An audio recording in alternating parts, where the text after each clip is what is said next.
All right. Peace, power, and love, as always, and greeting and welcome back to the big picture. I've had to take a little break after I did part one of the Black family, and I'm going to bring y'all part two now. Finally, I had to take some time off to kind of let my body start healing up. I had to have a disc replacement surgery, so kind of been laid up and not really able to sit up for long periods of time, but wanted to get in here and in the office and put this one together because so many other things that I'm about to gear up and start bringing, and a lot of things going on that are being ignored, not being talked about. Uh, so a lot of things I need to catch up on. Want to welcome my Activating Media family in Boston, Massachusetts, who gets the replays on Fridays at 9 p.m. Eastern, and just good to be back. Like I say, healing. This whole surgery has been a process, and just glad to have it behind me. I appreciate all of you who are taking the time out to, check out the videos that I have put on the channel so far, and I appreciate those of you who have commented, uh, those of you who have subscribed, liked, and all that. And if you do like the content, continue to, tell a friend, pass the word.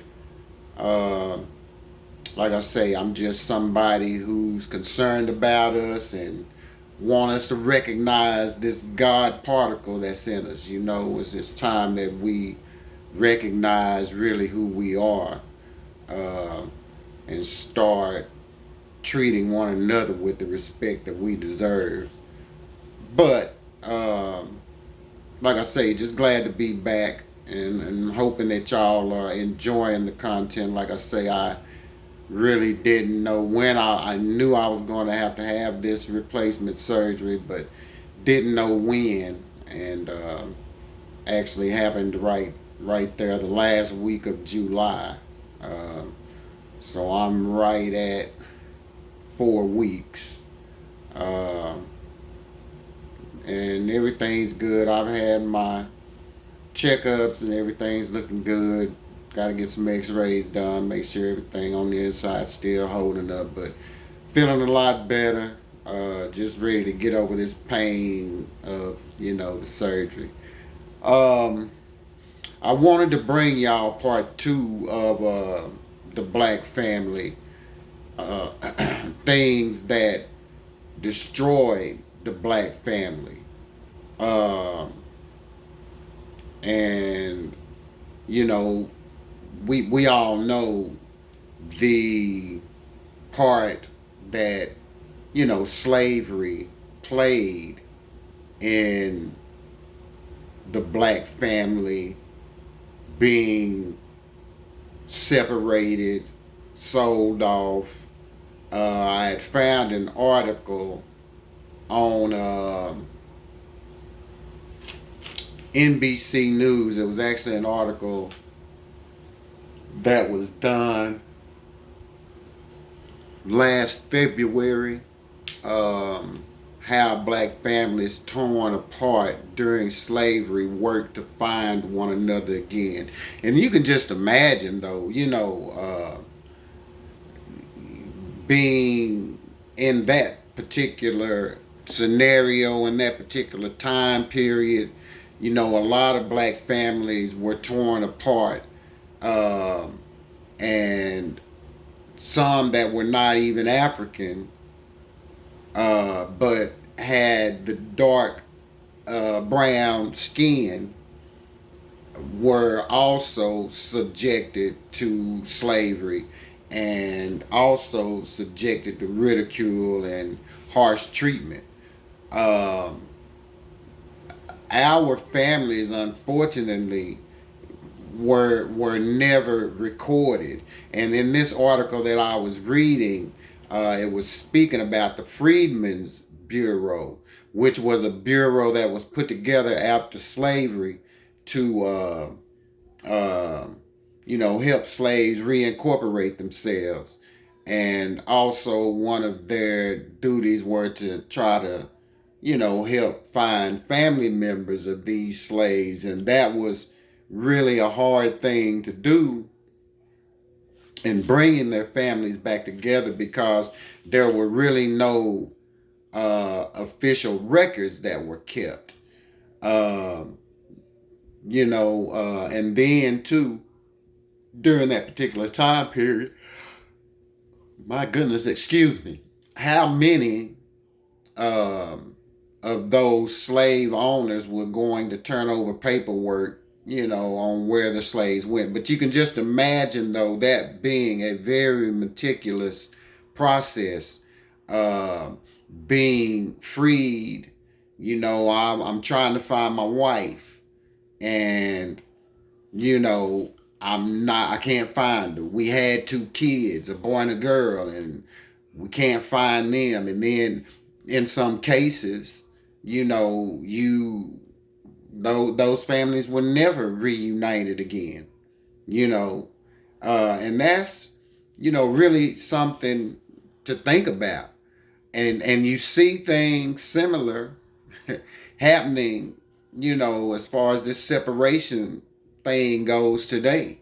But slavery, I think, played one of the biggest um destruction factors in that time period of the black family, because the black family was intact. And like I say, a lot of people who were indigenous to this land uh, were caught up in the brutality of slavery just because the color of their skin. Um, so those are things that were subjected upon us that definitely were, you know, more than destructive to the black family. Because, like I say, in some of those, in many of those cases, they didn't have a percentage. I would really like to know the percentage of those families that were able to actually reconnect with their wives and their children and other family members, you know after slavery and so-called freedom. But there were many elements that were working against us, period. Not just in destroying the family structure. We were treated like cattle, like I said in the first part. uh, Marriage was not even a option for us until the Civil Rights Act of 1866, and then that really didn't give us many options, but it sounded and looked good on paper. Uh, Within slavery, it was the systematic racism that was involved in slavery. And then there was just so many things that would happen. And I found this out, and I want to share this little tidbit. And this is why I'm no longer going to celebrate New Year's Day. I always run across a gem, and it is something that enlightens me. And this is why I stopped celebrating a lot of these holidays, because of what they're based on. And a lot of us still participate in that, and we really need to pull away from their holidays because they're rituals, straight up. But anyway, on New Year's Day, for those of you like me who didn't know it until a few weeks ago when I was putting this information together, but slaves were bought and sold, man, woman, and child, you know, without regard. They would, on New Year's Day, sell off slaves at discount prices to people who needed workers for a 12-month period. And then in some cases, those slaves were returned back to their original slave master, colonizer. But in some cases, from where they went on that New Year's Day, they might not have been sold back. Sometimes, in some cases, the slave master that sold them wouldn't want them back, so they were sold to another plantation. And like I say, that played a big part in the destruction of our family structure. But we did, as y'all, as I covered in part one, our family structure was very strong. Black women were married at a higher rate than white women at one period. At one period, our marriage rate was at 60 something percent. And now it's at a pitiful 31, 32%. So, those are things that happened. Some were caused systematically. And like I say, through systematic racism, you have to include in as well incarceration, because when those slaves, and here's the thing, they were granted their so-called freedom, after the Emancipation Proclamation. But moving around America was a task in itself, because you could at any given point be out looking for your family, but be captured by some slave catchers and put right back into slavery. And not only that, another thing that they started doing in the South predominantly after slavery was when you saw the building of prisons. Jails became bigger. You started having prisons and chain gangs, and they were locking up black men and women for simple crimes, vagrancy, loitering, because the people, they had nowhere to go. And then when some of them established places to go, we all know the history behind that as well. And that's another thing that caused separation, and kept black families separated even after the Emancipation Proclamation.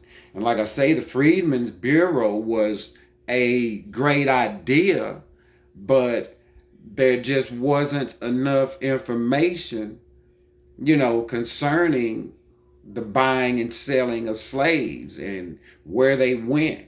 Because in most cases, when those slaves were sold, well, they had to take up on the last name of the new slave owner now. And if he chose to rename her, well, she would no longer even have the name that she was given at birth. And these are things, like I say, that happened that effectively kept black families from finding one another again. And I say that was also systematic.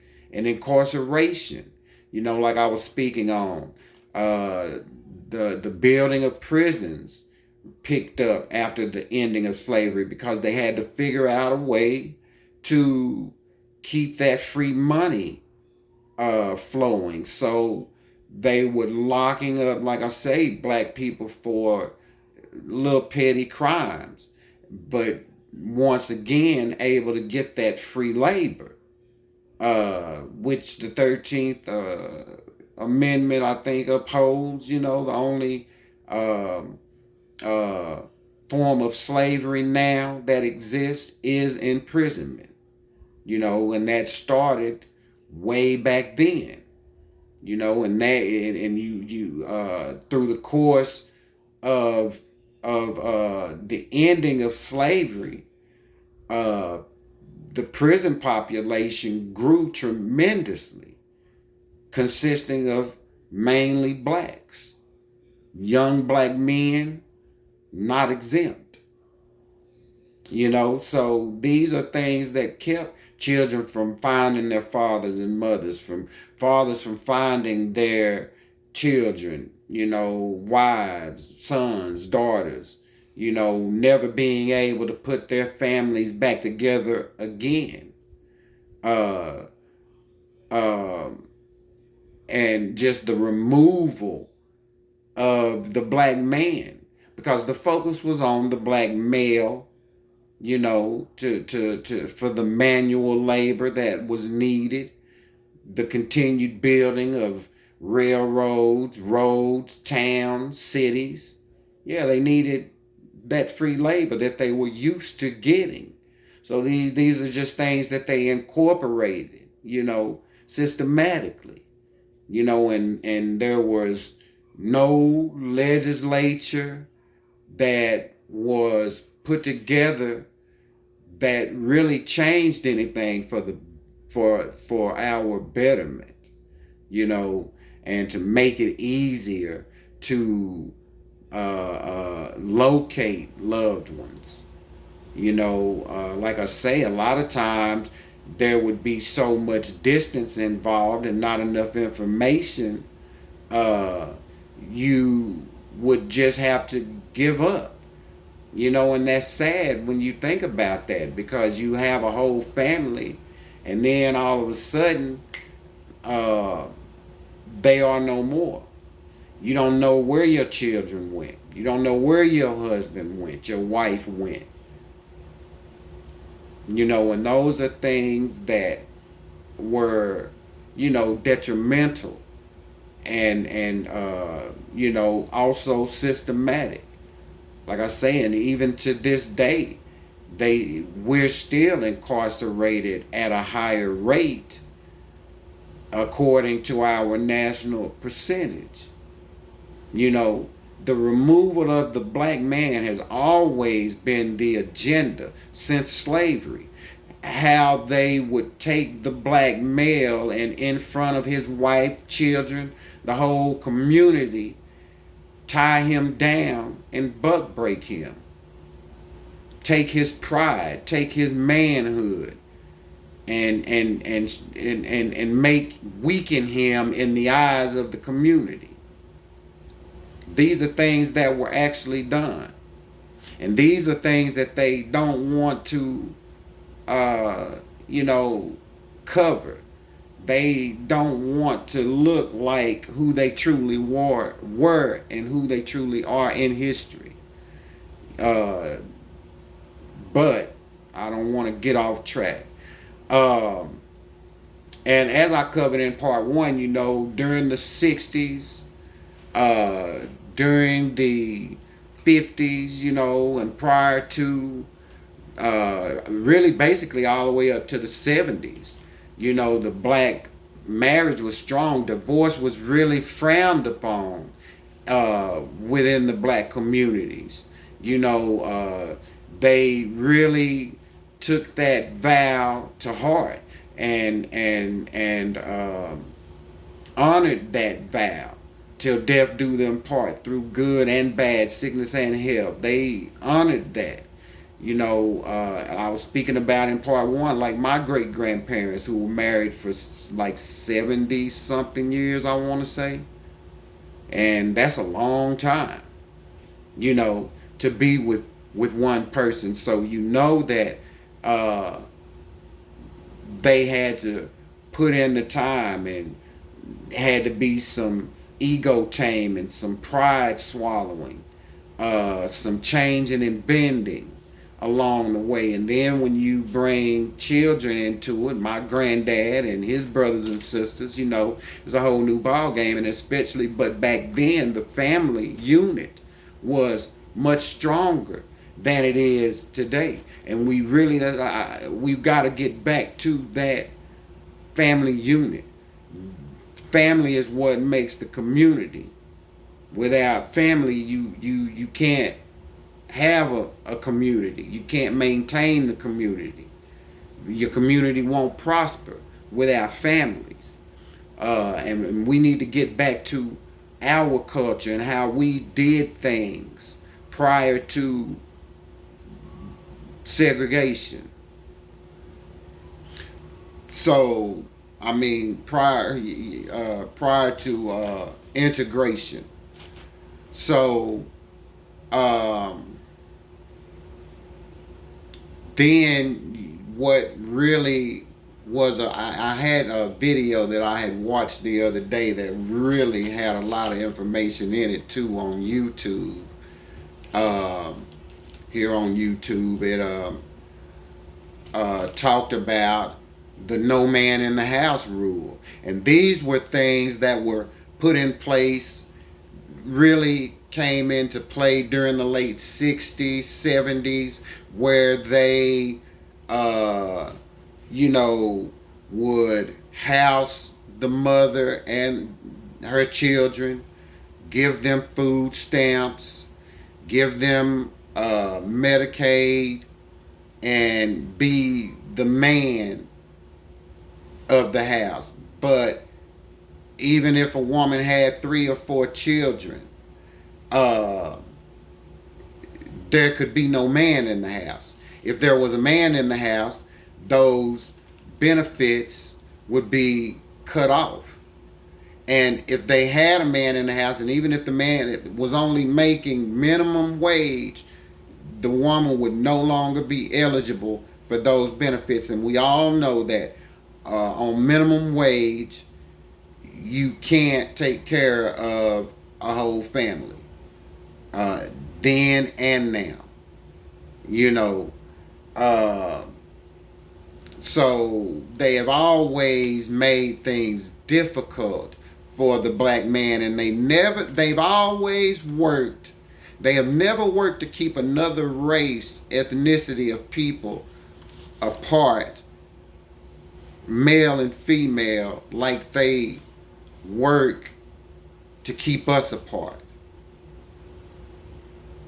Think about that. You know, the no man in the house rule is what they called it. So if they came and they would just do pop-up visits. Pop-up visits. And I was reading, I can't remember what exact source, but I was reading when I was doing my little research and to gather information, where some black fathers who were only making minimum wage would leave the home so that the mother could feed the children. That is a hell of a decision. You know, you want to be with your family, but you want to be the man of the house. You want to be able to feed your kids and clothe your children and give your wife everything, well, most of her heart's desires, and you can't, because this system won't allow you to. This system will work you 12 hours, but pay you less than what they would pay your counterparts then and now. Because I know a lot of good black men, husbands, fathers, grandfathers, and we love our families, our children. There's been such a misconception that we don't love our children. We love our children like anybody else would love theirs, and anybody else loves theirs. Even more so in some cases, because of the threats that are still existing in this country. You know, we have to fear for our children just Coming in contact with police can be detrimental. And see, those are things that when our family structure was strong, when our family structure and communities were together, those are the types of things that didn't happen because you had a man in the house. And it makes a difference. And that's why I say too, if the marriage doesn't work, and sometimes it just doesn't work, co-parent correctly, because a child needs both parents, time, money, and all that. Sometimes we fall short, but time to me is the most important thing, because they not going to remember all the things that you buy them and spend, and but they'll remember the things that you do together, the time that you spent with them. you know uh, our children need us. And see, we need to get us a movement going where we, the black man, place ourselves back in the position of lead. You know, be the leaders in the community. Be the leaders within your family. Be the leaders that your children need to see. The leader that your wife needs. It's easy to do.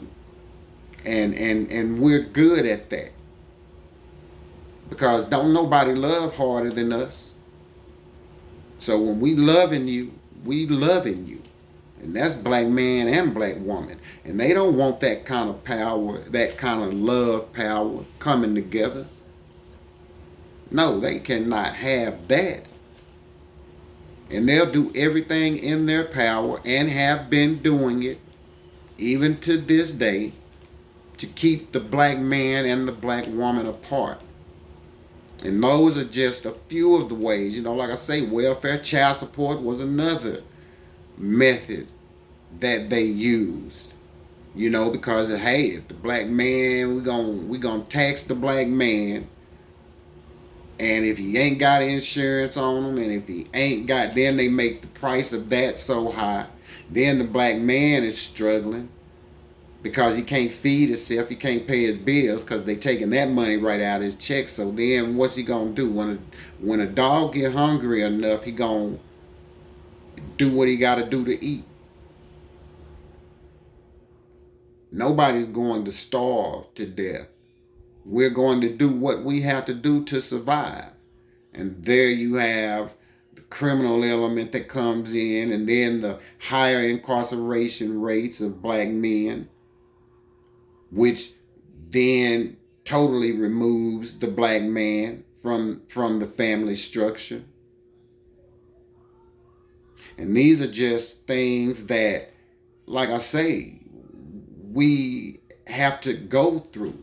But these are things that really played a detrimental part and a major role in black families being destroyed. And then not even to mention the systematic racism, the slavery, the incarceration, the welfare, which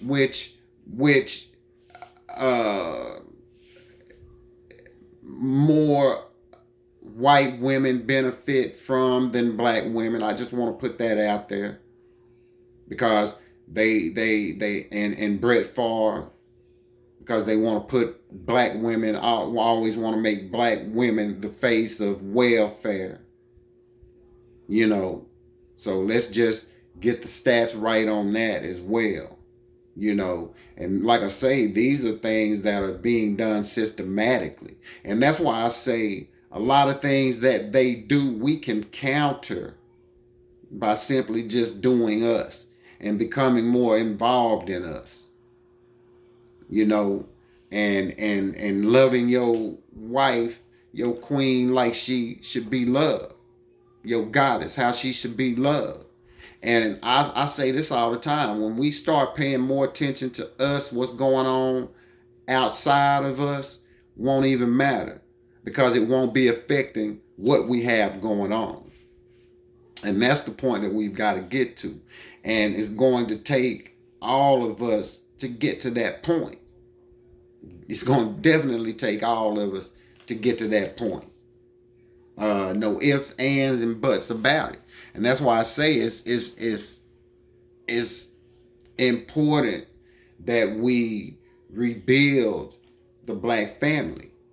And we've got to instill this mindset in our children, in our children's children, and so on and so on, so that we never lose sight of how to be on top, get on top, and stay on top, you know. And that's by simply focusing on us, rebuilding us, doing what we need to do as black men and black women. And that's just, like I say, loving on each other a little more. That's what they really are trying to kill. They don't want to see us, loving on each other like we love. They don't want us to harness that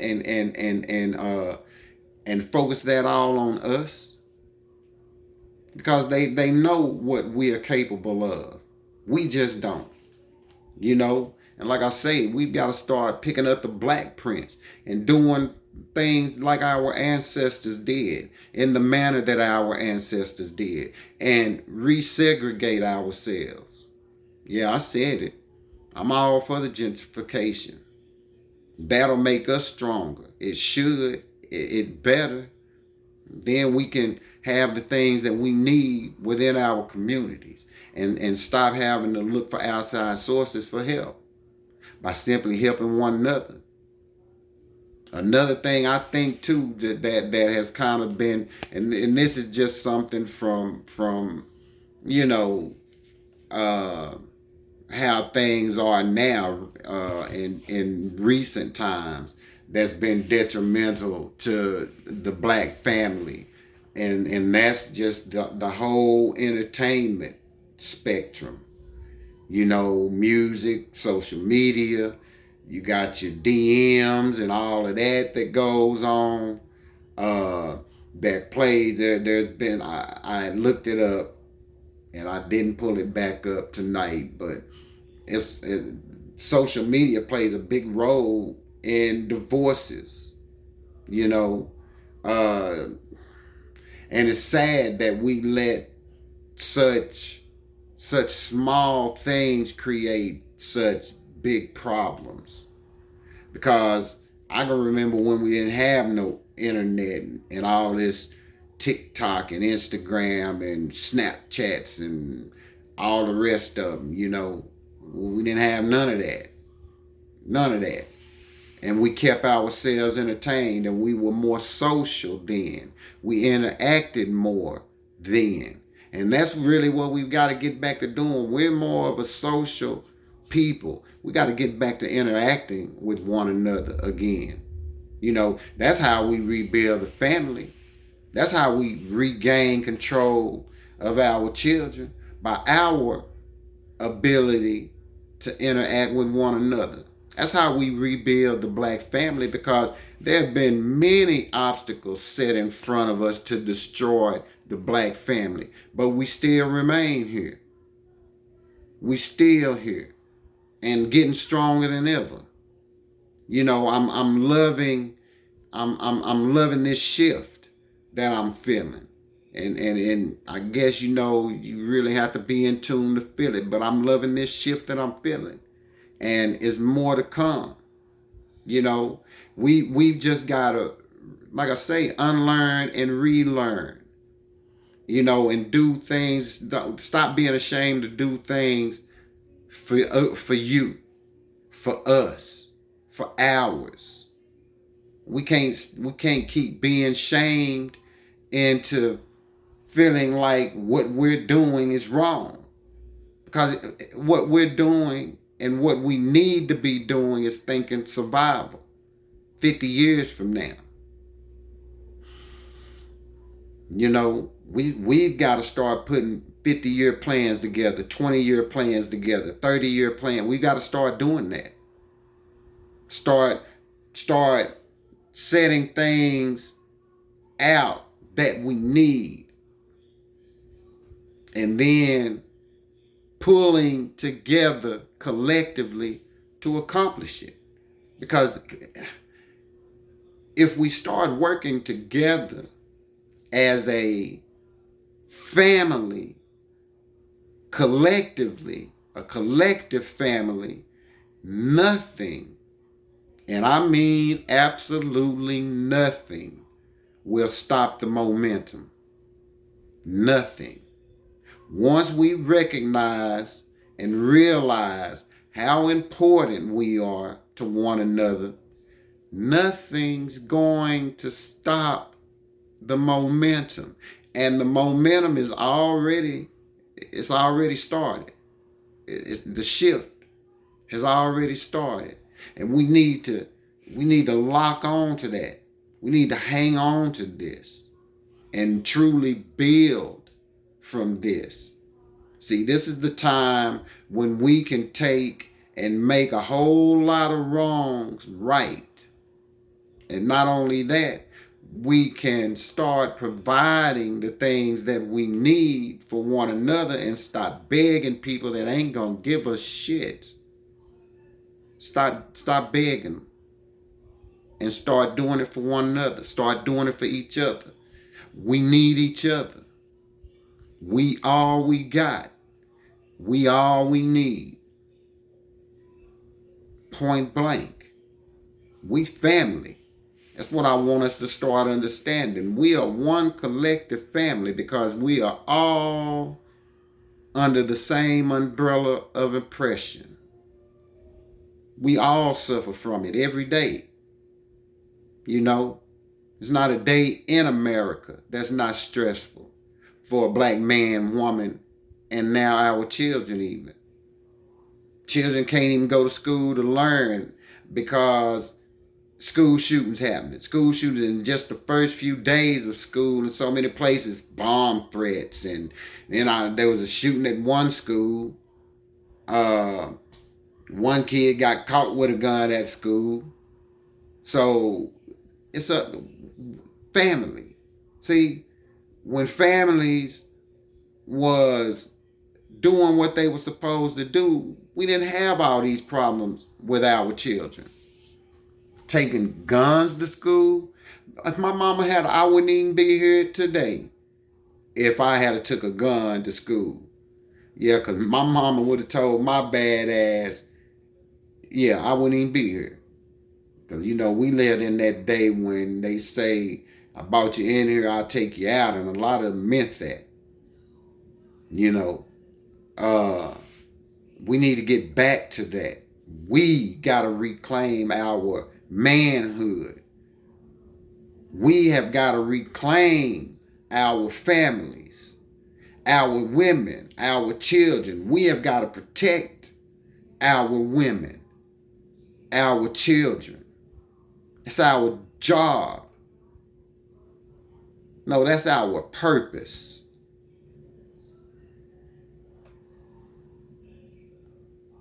Family. You know, we cannot continue to let this America dictate how we move. And we have got to recognize the strength we possess. We got to recognize that. And we have got to give our children that knowledge at a young age. That'll give them a different mindset. It'll make them move different when they really know that they come from the best of the best. Ain't nobody better than you, my little chocolate drop. I tell my grandkids, hey, look, no, you know, you it. Doctor, lawyer.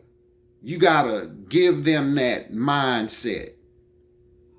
You know, and then we got to get in action so that we can provide them with the opportunity. Give them the ability to have hopes and dreams again and enjoy a childhood free of so much of the worry and violence and things that are placed in front of them right now. We got to show them something better. Family. That's what family does. Family see you fall, family will pick you up. Family see you doing something you ain't got no business doing. Family gonna call you over to the side and come in, let me talk to you for a minute. See, family, we can't let them destroy us. We haven't let them destroy us yet. But there are a lot of things that we need to get back in order so that we can continue this shift and this flow that's happening right now. And like I say, when our children catch the wave, whoo, when our grandchildren catch this wave, man, like I said, when we come together, nothing will stop us. Our momentum will be unstoppable. Think about that. Think about that. Let that sink in. See, we got to get back to who we are. And that's just it, point blank.